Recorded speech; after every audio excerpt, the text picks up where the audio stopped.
Good news! Central Americano MBBS just 34 lakhs. Columbus Central University.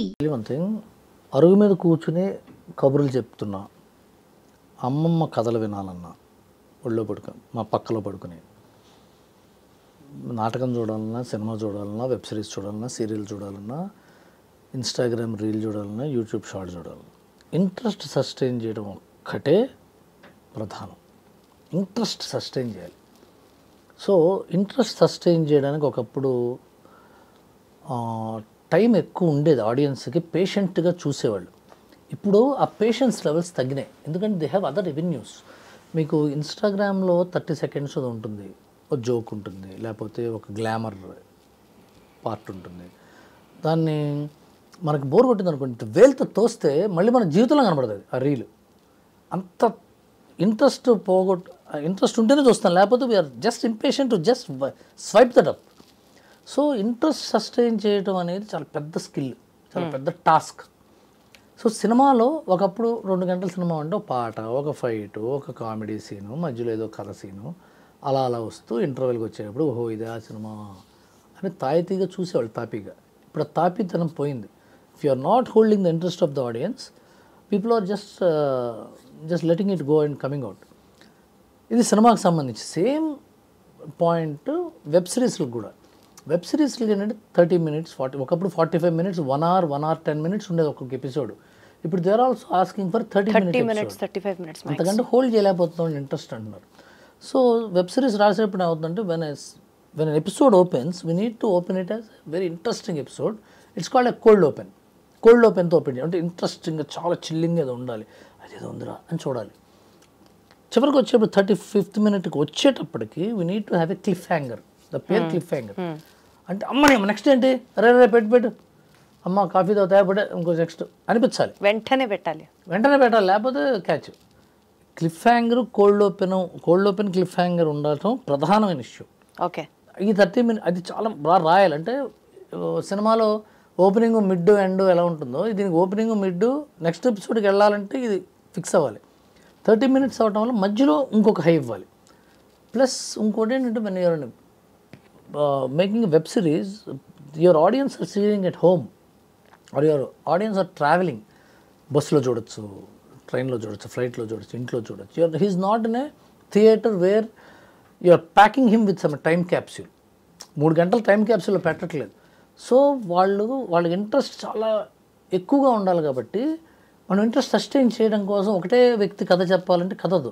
So number of క్యారెక్టర్స్ని తయారు చేసాం అనుకోండి, ప్రతి క్యారెక్టర్కి ఒక బ్యాక్ స్టోరీ, ప్రతి క్యారెక్టర్కి ఒక జర్నీ, ప్రతి క్యారెక్టర్కి ఒక స్టోరీ ఆర్క్ ఉంటే ఒక 4-5 క్యారెక్టర్లను పెట్టినప్పుడు ఏమవుతుంది, ఈ క్యారెక్టర్కి అది చెప్తూ బోర్ కొట్టినప్పుడు ఇంకో క్యారెక్టర్ వస్తుంది.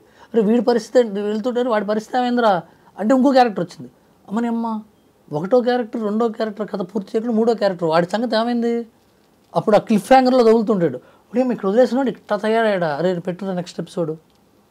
సో నెంబర్ ఆఫ్ క్యారెక్టర్స్ని ఇంటర్వ్యూయింగ్ చేసుకుంటూ ఇంట్రెస్ట్ని సస్టైన్ చేస్తూ ఉంటే వెబ్ సిరీస్ రైటింగ్ తేలికవుతుంది. అంటే అలా చేస్తే ఆడియన్స్ని హోల్డ్ చేయొచ్చు మనం. సో ఇన్ని క్యారెక్టర్లు, వాళ్ళ బ్యాక్ స్టోరీస్, వాళ్ళ క్యారెక్టర్ ఆర్క్స్ రాయడం చాలా కష్టపడాలి. చాలా ఎక్కువ పాటలు, ఫైట్లు, కామెడీ బిట్లు ఉండవు కదా. So it is quite a job.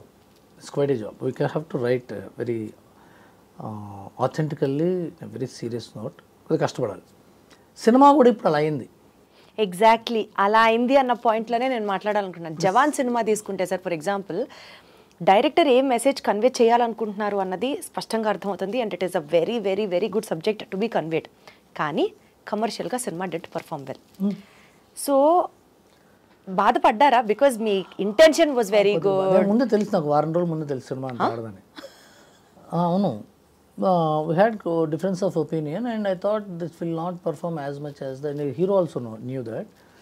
And the producer Raj garu, Krishna garu aslu producer, they had thought differently, but we all had our doubts because cinema second half సగం దాకా చాలా స్ట్రాంగ్గా హోల్డ్ చేస్తుంది.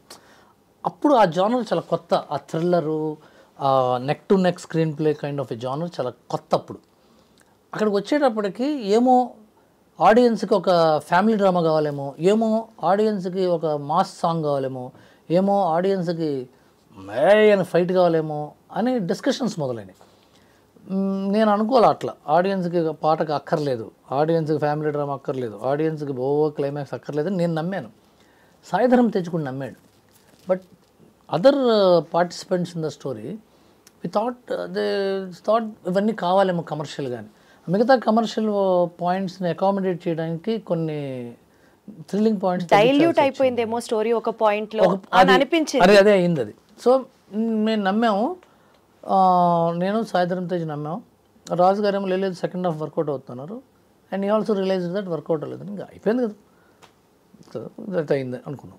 5 నిమిషాలు, 1 నిమిషం అయిపోయింది అంతే. అంతే, అదే 5 నిమిషాలు 1 నిమిషం కాదు. ఇప్పుడు ఏమవుతుందంటేనండి, సడన్గా మనకు ఫోన్ వచ్చి మనకు చాలా దగ్గర వాళ్ళు పోయారంటే షాక్ అయిపోతాం.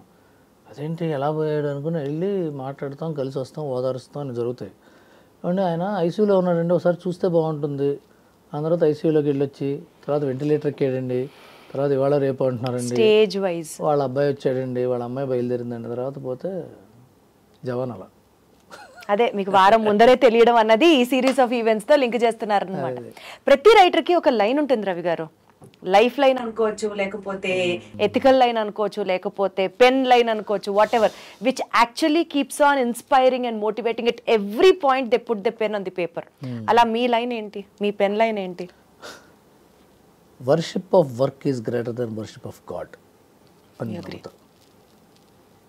నేను కర్మ సిద్ధాంతాన్ని నమ్ముతాను. పని చేయాలి, పని మాత్రమే చేయాలి, పని చేస్తుంటేనే మనం ముందుకెళ్తాం.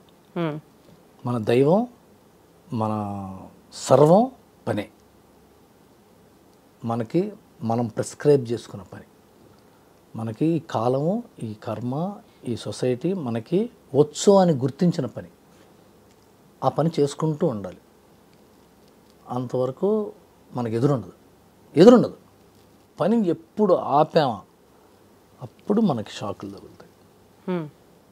అది నేను నమ్ముతాను. ఎక్స్పీరియన్స్తో తెలుసుకున్నారా ఈ విషయం?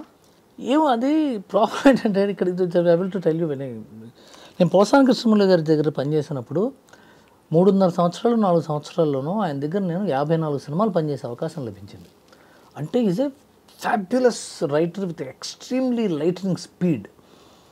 ఆయన చాలా ఫాస్ట్గా పనిచేసేవాళ్ళు, ఫాస్ట్గా రాయించేవాళ్ళు. సో 24 గంటలు సినిమాని పొద్దున్న లేచి 8 మొదలు పెడితే రాత్రి 12 దాకా తినడం తప్ప, బాత్రూమ్కి వెళ్ళడం తప్ప వేరే పని ఉండేది కాదు. సో అంత చిన్న వయసులో అంత రిగరస్ డ్రిల్కి అలవాటు పడిన వల్ల అది ఇప్పటికీ నా జీవన విధానం అయిపోయింది. సో అది కాకుండా వేరే రకంగా ఉంటుంది, నేను రెస్ట్లెస్ అయిపోతున్నాను. I'm becoming restless if I think I should relax. ఇప్పుడు కదా హాలిడేకి వెళ్తాను, నేను ఇప్పుడు దాకా హాలిడేకి వెళ్ళలేదు నా లైఫ్లో. నేను ఇప్పుడు దాకా వేరే ఏమీ చేయలేదండి, పని చేయటం తప్ప. మీకు అసలు రిలాక్సేషన్ అంటే కూడా ఇట్ ఇస్ రెస్ట్లెస్ అయిపోతారు. అదే ఇవాళ హాయి కూర్చుని ఇలా అనేది ఇట్ బికమ్స్. ఇంట్లో వాళ్ళు ఎప్పుడు కంప్లైంట్ చేయలేదా రవి గారు? ఇంకా అలవాటు పడిపోయారు.